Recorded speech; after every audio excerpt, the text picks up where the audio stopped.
The first is we're not making the necessary investment in our infrastructure. And you don't need to do any more than go drive about 2 blocks in any direction in the city and see the condition of these streets, which is an embarrassment, and know that that's true. And by the way, the conditions of the streets is just the tip of that iceberg. If you were to roll that back, there's all sorts of problems with fresh water and wastewater treatment system. I have a friend of mine who was keeping her grandson over the last Christmas holiday.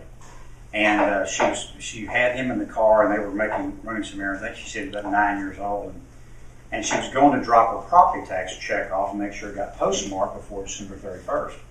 And so he said something about, Grandma, where we're going? She said, we're going to go pay my property taxes.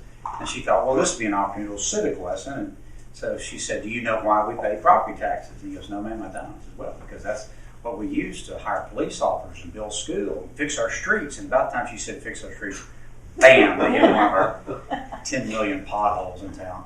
And the little boy looks over his grandma and says, Grandma, I think you need to get some of your money back. Out of the mouth of babes, huh? We passed this Rebuild Houston program 5 years ago. This was to take care of all these infrastructure problems.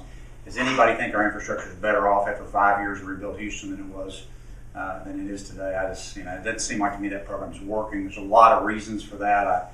I didn't like the program at the time. If you're interested in that, I can talk to you some more about that maybe offline. But I think we're going to have to restructure that. We're going to start making the necessary investment in our infrastructure.